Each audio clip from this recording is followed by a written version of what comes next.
Bienvenue à toi qui passe par là. J'espère que tout va bien de ton côté et que tu passes d'agréables moments.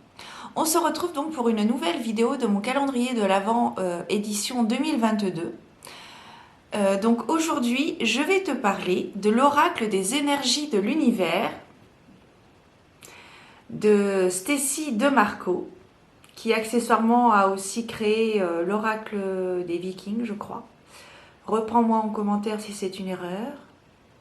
Voilà, donc c'est une review complète qui t'attend dans quelques instants. N'hésite pas également à me rejoindre sur ma chaîne secondaire Guidance des étoiles, puisque je fais également des guidances durant ce calendrier de l'Avent. Disons que j'ai un rythme un petit peu plus soutenu. J'essaie, tout du moins. Voilà. En attendant, eh bien, écoute, je te souhaite de très belles choses, plein de petits bonheurs, plutôt qu'un grand bonheur éphémère. Et je te dis à tout de suite. Ciao.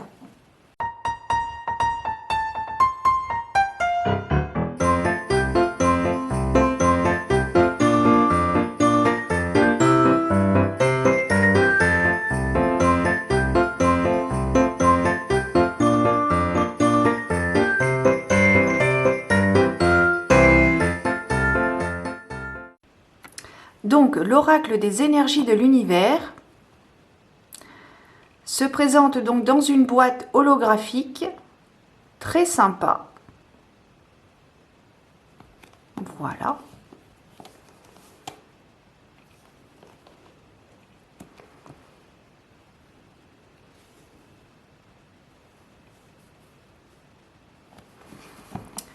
Donc, dans une boîte ouverture cloche, nous avons à l'intérieur un signe, un sigil, j'allais dire peut-être, si ça te parle. Voilà. Le livret. Bon, ça ne veut pas tenir, on ne va pas chercher. Donc un livret dont la couverture est tout aussi holographique. Voilà.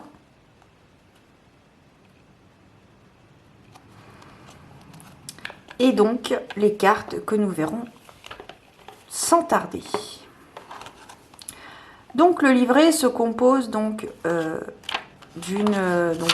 d'un sommaire. Il est produit où ça, lui? Aux éditions Vega, du groupe Très Daniel d'ailleurs. Donc ici nous avons une introduction donc, qui nous explique effectivement, donc Stacy nous dit: cet oracle est une lettre d'amour à ce qui est, ce qui existe, ce qui est dans notre monde, ce dont il est fait, et quelles sont les forces visibles et invisibles qui le composent, le maintiennent, le traversent. Ces aspects élémentaires de l'univers, y compris notre monde, comportent une grande part de magie. Pourtant, il semble être à la mode d'ignorer leur impressionnant pouvoir. Nos ancêtres ne commettaient pas de telles erreurs. Et donc, au travers de toutes ces cartes, vous avez différentes interprétations. Et dans le sens où je te dis que c'était instructif, c'est qu'elle nous explique par exemple que le Sud, la carte du Sud, il y a différentes manières, c'est un petit peu plus approfondi de ce que le Sud peut nous apporter. Alors bon, je viens du Sud, chanson de je ne sais plus qui, je ne sais plus. Voilà. Ou le Sud de Jean Ferrat, non? Je ne sais plus, bref. Donc voilà, on a différentes cartes. On en a combien d'ailleurs? C'est une bonne question ça. On en a 44. 44 cartes, donc on va les voir tout de suite. Et après on fera le choix. Comme ça, je te lirai le message que tu dois entendre ici et maintenant dans l'accueil bienveillant. Je l'espère. Tu t'en rendras mieux compte de ce que je veux te dire par rapport aux cartes et par rapport à ce que cet oracle peut nous apporter. Allez, le dos. On va commencer par le dos. Donc le dos est comme ceci. Les tranches, oui, voilà, c'est bien ce qui me semblait. Les tranches sont neutres, donc elles ne sont pas colorées. Voilà. Le dos n'est pas holographique, hein, mais il est très joli néanmoins. Très lumineux. Voilà. Bon, elles se mélangent très très bien. Elles glissent un petit peu, elles sont brillantes. Hein, c'est pour ça que je te l'ai montré. Hop. Voilà. Et nous allons commencer. Ha! Allez. Bon, je sais pas comment... Attends, j'ai une autre solution.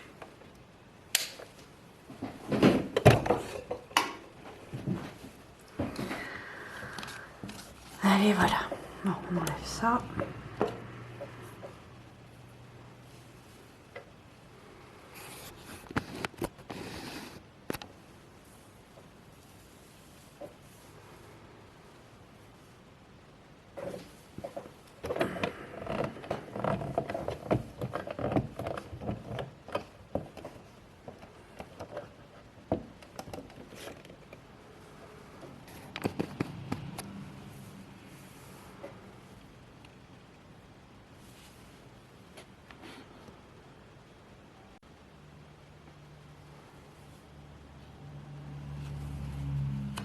Donc sur chaque carte, tu as donc le numéro de la carte, l'illustration en elle-même, un mot qui résume l'ambiance de la carte et le nom de la carte. Donc ici la lune avec le mot obscurité.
Donc l'illustration qui est également sur la boîte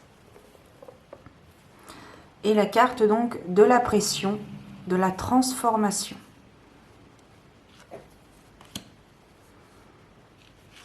Car il est vrai que parfois on traverse des situations délicates qui ont tendance à nous désappointer.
Voici donc pour la présentation des cartes. Alors, donc maintenant, nous allons voir un petit peu quel est le message que tu dois recevoir. Quel est l'enseignement que tu dois peut-être recevoir. La prise de conscience que tu dois avoir. Tu vas pouvoir choisir. Attends, je vais dézoomer un petit peu. Voilà. Tu vas pouvoir choisir entre ce petit bonhomme de neige. Voilà. Hop. Ou alors un petit personnage féminin en pain d'épices. Ça fait des années que je les ai, ces personnages. J'en ai plusieurs. Enfin, j'en ai que 2 en même temps. Enfin, j'en ai 4, mais j'en ai un qui s'est cassé. Bref, on s'en fout, on n'est pas là pour ça. Voilà, donc tu choisis entre soit le petit bonhomme de neige, enfin le bonhomme de neige tout court, ou le petit personnage féminin en pain d'épices. La gourmandise ou l'introspection. À toi de voir. Je te laisse choisir quelques instants. Normalement, ça devrait être instinctif. Hop, et nous allons voir un petit peu quel est le regard qu'apporte l'auteur par rapport aux cartes pour une planète en meilleure forme, pour un respect durable.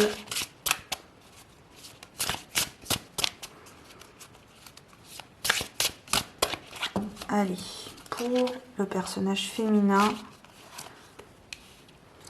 et pour le bonhomme de neige. Alors. Donc pour le personnage féminin, vous avez la carte de la gravité, l'enracinement, carte numéro 39.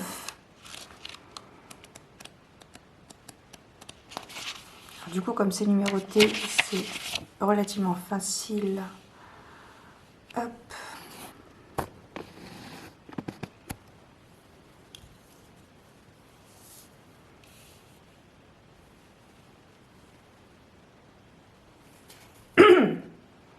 Rechercher une perspective fondée. La gravité et la force... Pardon. Petit chat dans la gorge qui ne veut pas sortir.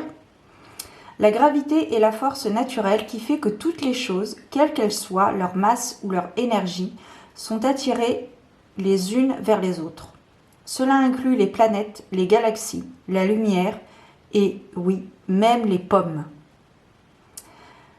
La célèbre histoire d'Isaac Newton et de la pomme a réellement eu lieu, mais pas de la manière dont la plupart des gens le croient. Bien qu'il n'y ait aucune preuve que le jeune Isaac ait été frappé à la tête par une pomme qui tombait, il est bel et bien assis dans le verger. À un certain moment, il a observé une pomme qui tombait d'un arbre. Il a remarqué que toutes les pommes tombaient de la même façon, tout droit, et non pas d'un côté ou d'une autre manière. Et il s'est demandé pourquoi. Cela l'a amené à formuler la loi de la gravitation universelle, qui stipule que chaque corps dans l'univers est attiré par tous les autres corps avec une force directement proportionnelle au produit de leur masse, et inversement proportionnelle au carré de la distance qui les sépare. Son célèbre pommier continue de pousser au manoir de Woolsdorf. Newton n'a pas été le premier scientifique ou grand penseur à considérer l'existence de la gravité. Le philosophe grec Archimède a déclaré qu'il existe un centre de gravité à l'intérieur d'un triangle. Au 5e siècle, le mathématicien indien Aryabhata a affirmé qu'il existait une force qui empêchait les objets d'être lancés en l'air lorsque la Terre tournait. Plus tard, en lançant des balles depuis la tour de Pise, Galilée a démontré que l'accélération gravitationnelle est la même pour tous les objets. De nos jours, la gravité reste l'une des forces les plus étudiées en physique. La gravité est un élément fantastique à inclure dans vos travaux d'enracinement et lorsque vous vous sentez déconnecté à cause d'un traumatisme ou de choses qui vont trop vite dans votre vie. Respirez. Enracinez-vous en pleine conscience et demandez à la gravité d'opérer sa magie, correspondant à l'élément terre. Voilà pour le message qui a été relativement historique. Ensuite, pour les personnes qui ont choisi le bonhomme de neige, vous avez la carte de la terre, maison, foyer. Carte numéro 15. Alors.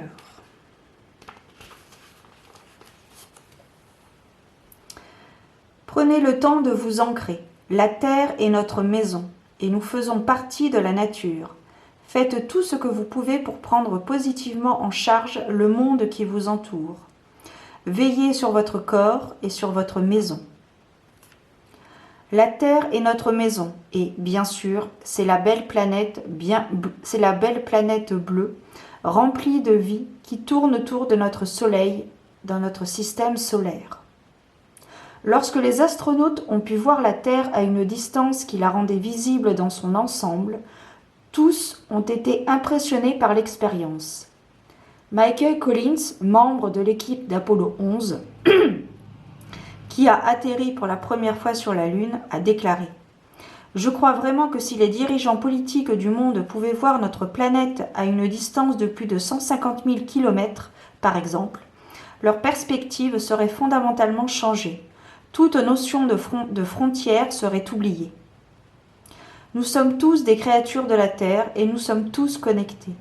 La Terre, bien qu'elle soit composée de biomes différents, est une seule et même planète. L'énergie de la Terre est stabilisante, elle induit une croissance, elle est généreuse, cyclique et réciproque. Cette énergie est aussi réconfortante que celle d'une mère ou d'un père bienveillant. Quelqu'un qui vous prépare un bon repas pendant que vous dormez, qui jardine, qui passe du temps à l'extérieur, qui construit votre propre abri, tous vous donnent une grande dose d'énergie de la Terre, élémentaire bien évidemment. Voilà les amis. Donc petit message en développement personnel et développement très intéressant, très instructif comme je te disais auparavant sur le fonctionnement de la Terre, du monde, des énergies quantiques, voilà, tout le fonctionnement en bonne et due forme. Et on va redézoomer. Donc voilà, j'en ai terminé pour la review de la présentation et puis des messages. Peut-être que ça a résonné en toi, que sais-je. Hop. C'était donc pour la présentation de l'oracle des énergies de la lumière. Si ça a résonné en toi, si ça t'a plu, eh bien je t'invite à mettre un petit pouce bleu. Tu peux laisser un commentaire ou alors quelle audace, abonne-toi à ma chaîne. Voilà, si ça résonne en toi, n'hésite pas, fais-toi plaisir. Je te souhaite de très belles choses, prends soin de toi, garde la foi et je te dis à très bientôt pour de nouvelles aventures divinatoires. Ciao, ciao.